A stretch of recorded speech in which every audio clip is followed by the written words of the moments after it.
दोस्तों, स्वागत है आपका आपके अपने चैनल सोच पर प्रहार में। मैं हूं सनी शर्मा। और दोस्तों, आज की इस वीडियो में हम एक प्रैक्टिकल बात करने वाले हैं। हम बात करने वाले हैं लेखपाल की, यानी कि पटवारी की। अब आपको पता ही होगा कि पटवारी से हमें आए दिन काम पढ़ते ही रहते हैं। चाहे आपको बच्चों के प्रमाण पत्र बनवाने हों, डोमिसाइल वगैरह जाति प्रमाण पत्र बनवाने हों, तो उस पर भी पटवारी की रिपोर्ट लगती है। हमें अपने जमीन से रिलेटेड कोई काम कराने होते हैं तो उस पर भी पटवारी की रिपोर्ट लगती है। दाखिल खारिज में पटवारी की रिपोर्ट लगती है, या फिर जब हम उसे पैमाइश के लिए कहीं ले जाते हैं मौके पे, तो वहाँ पटवारी पैमाइश करके देता है, या फिर इसके साथ साथ वो नक्शा तरमीम भी करता है। तो यानी कुल मिला के कई सारे काम हमें लेखपाल के माध्यम से करवाने पड़ते हैं। लेकिन समस्या यह है कि कई बार लेखपाल अपने काम को ठीक से नहीं करता है, या फिर विपक्ष के साथ मिल जाता है, दूसरी पार्टी के साथ मिल जाता है, जिससे आपके हित को नुकसान हो सकता है। या फिर कई बार ऐसा भी होता है कि वो काम करने के लिए आपसे पैसे की डिमांड करने लगता है। तो आज की इस वीडियो में मैं आपको ये बताने वाला हूँ कि यदि लेखपाल अपना काम ठीक से नहीं करता है, या फिर अपना काम करने के लिए वो आपसे पैसे की डिमांड करता है, तो ऐसे में लेखपाल की शिकायत आप कहाँ करें ताकि उस पर कठोर से कठोर कार्यवाही हो और उसको तुरंत सस्पेंड बर्खास्त कर दिया जाए। तो दोस्तों, पूरी प्रक्रिया जानने के लिए बने रहिएगा मेरे साथ इस वीडियो में स्टार्टिंग से एंड तक। और अगर आप हमारे चैनल पर नए हैं और आपने अभी तक हमारे चैनल को सब्सक्राइब नहीं किया है तो सब्सक्राइब जरूर कर लें और नोटिफिकेशन आइकन पर जरूर क्लिक कर लें, ताकि जब भी मैं ऐसी कोई लीगल पोस्ट लेके आऊं उसकी जानकारी आपको सबसे पहले मिले। तो दोस्तों, कई बार लेखपाल या पटवारी को लेकर जब हम मौके पर जाते हैं, वहां पर वो विपक्ष से मिलकर कोई गलत पैमाइश कर देता है, जिससे किसी व्यक्ति का रकबा कम हो जाता है या किसी और तरह का नुकसान आपको पहुंचता है।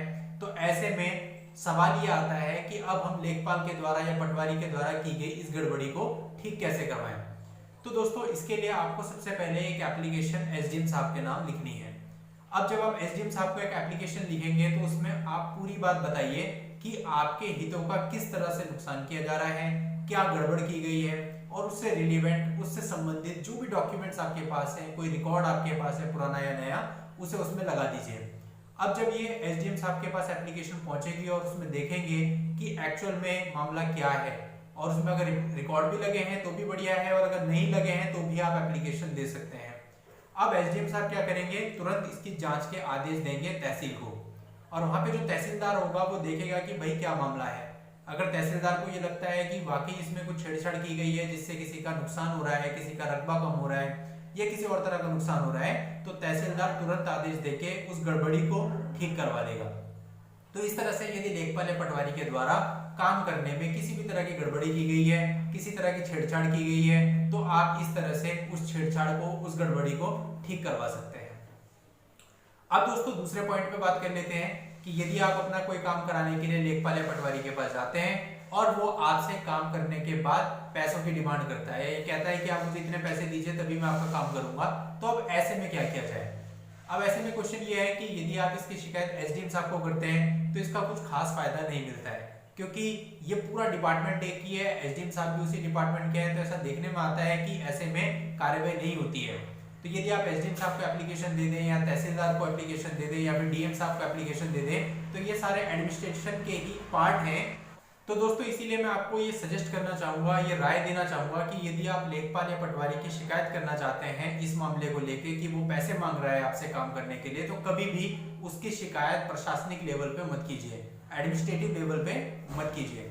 उसकी शिकायत करने के लिए आप सेंट्रल ब्यूरो की मदद लीजिए। अब सेंट्रल ब्यूरो जो होता है, इसका नंबर बड़े आराम से आपको गूगल पर से मिल जाएगा, और इसके ऑफिस मंडल के हिसाब से जिलों में होते हैं। आप जो भी आपका निकटतम ऑफिस हो वहां जाके डायरेक्ट संपर्क भी कर सकते हैं, या फोन से भी बात करके संपर्क कर सकते हैं। ऐसे में जो सेंट्रल ब्यूरो वाले होते हैं वो आपको अपने पास बुलाएंगे, और सेंट्रल ब्यूरो जो होता है वो एक टीम वर्क करता है, यानी कि ऐसे आदमी को, ऐसे अधिकारी को पकड़ने के लिए वो एक प्लान बनाता है। उस प्लान के तहत वो आपसे कुछ पैसे भी मंगाएगा और अपने कुछ पैसे भी उसमें मिला देगा, और उन पैसों में कुछ केमिकल लगा देगा, और पूरा प्लान आपको समझा देगा कि आपको क्या करना है, किस समय आपको जाकर ये पैसे उस अधिकारी को देने हैं। अब जब आप ये पैसे सारे लेकर के अधिकारी के पास जाएंगे और उसको ये पैसे देंगे, तो उसी समय सेंट्रल ब्यूरो की जो टीम होगी वहां पर छापा मार देगी और उसको रंगे हाथ पकड़ लेगी। लेकिन दोस्तों, ये ध्यान रखिएगा कि सेंट्रल ब्यूरो में शिकायत करने से पहले, वहां पर संपर्क करने से पहले, आप ऐसे अधिकारी के विरुद्ध कुछ सबूत जरूर जुटा लें कि उसने आपसे पैसे मांगे हैं, यानी कि उसकी वीडियो रिकॉर्डिंग या ऑडियो रिकॉर्डिंग आपके पास होनी चाहिए जब वो आपसे पैसे मांगता है काम करने के लिए। और ऑडियो रिकॉर्डिंग हो तो वो भी स्पष्ट हो, जिसमें उसे पहचाना जा सके कि हाँ, ये वही व्यक्ति है जिसके खिलाफ आप कंप्लेंट कर रहे हैं, और यदि वीडियो रिकॉर्डिंग है तो भी वो क्लियर हो, जिसमें उसका चेहरा साफ दिख रहा हो और वो आपसे उस काम के लिए पैसे मांगता हुआ स्पष्ट नजर आ रहा हो। क्योंकि यदि ये सबूत आपके पास है तो बड़ी आसानी से सेंट्रल ब्यूरो इस पर कार्रवाई करेगा और इससे आपको बाद में भी मदद मिलेगी। तो अब जब सेंट्रल ब्यूरो वहां पर छापा मार देगा तो उसको रंगे हाथ गिरफ्तार कर लेगा। तो ऐसे में सबसे पहले तो उसे नौकरी से बर्खास्त कर दिया जाएगा, दूसरा उसको सजा भी मिलेगी और उसको जो भी सरकारी सुविधाएं मिल रही होंगी वो तुरंत बंद हो जाएगी। रिश्वत देना एक गुनाह है और अगर उसने ऐसा क्राइम किया है तो इसके लिए उसे सजा मिलनी भी निश्चित है। तो दोस्तों ये तरीका है जिसके माध्यम से आप लेखपाल या पटवारी के खिलाफ शिकायत करके उसको दंडित करवा सकते हैं। तो दोस्तों ये थी आज की जानकारी। नेक्स्ट वीडियो में आपके लिए ऐसी ही नई जानकारी लेकर मैं फिर उपस्थित होऊंगा। तब तक के लिए goodbye and thanks for watching.